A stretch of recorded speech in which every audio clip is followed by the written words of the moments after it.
இழந்து தவிச்சுக்கிட்டு இருப்போம். உதாரணத்துக்கு நம்ம பைபிள்ல பார்த்தோம்னா, இளைய குமாரன், மூத்த குமாரன் கதை இருக்கும். அதுல கூட இளைய குமாரன் வந்து என்ன செய்வாரு, எல்லாத்தையும் எனக்கு வேணும் அப்படின்னு சொல்லிட்டு தன்னுடைய செல்ஃப்னால சுய கட்டுப்பாடு இல்லாம எனக்கு வர வேண்டிய ஆசீர்வாதத்தை நீங்க இப்பயே எனக்கு கொடுத்துருங்க, நான் பாத்துக்கிறேன்னு சொல்லிட்டு அவர் தன்னுடைய காரியங்கள் எல்லாத்தையும் எடுத்துட்டு கொண்டு போய் செலவழிச்சிருவார். ஏன்னா அந்த பைபிளை நம்ம படிக்கும்போது தான் தெரியும், எல்லாமே ஆடம்பர வாழ்க்கை. இப்ப நம்ம லைஃப் யூத் பார்த்துவோங்களேன், இப்போ உள்ள லைஃப் நம்ம என்ஜாய் பண்ணணும், இப்போ வாழாம எப்போ வாழ போறோம், அப்படித்தான் நிறைய அப்போ அந்த ஒரு மைண்டுக்குள்ள போயாச்சு.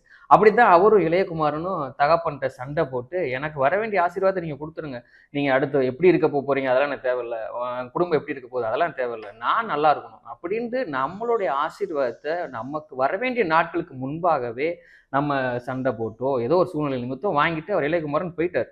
ஆனா போனதுக்கு அப்புறம் பாருங்க இன்ஸ்டன்ட் பண்ணி திங்கிற தவிடு திங்கிற நிலைமைக்கு வந்துட்டார். ஏன்னா நண்பர்கள் பணம் இருக்கும் பொழுதுதான் நிச்சயமாக எந்த உறவா இருந்தாலும் இருக்கும். பணம் கொஞ்சம் கொஞ்சம் கொஞ்சம் காலியாக நம்ம வெறுமையா இருக்கிறோம்னு தெரிஞ்சுன்னு வச்சுக்கோங்களேன், ஈஸியா பக்கத்துல கூட ஒட்ட மாட்டாங்க. ஆனா அந்த பாருங்க அந்த இளையகுமாரன் வந்து பண்ணி திங்கிற தவிட திங்கிறாரு. அதெல்லாம் தின்னுட்டு அவர் நடந்து போகும் பொழுது அந்த மக்கள்லாம் ஏளனமா பார்த்து சிரிக்கிறாங்க. பாரு எப்படி இருக்க வேண்டும் இப்படி இருக்கான்னு சொல்லி அவங்களுக்குள்ள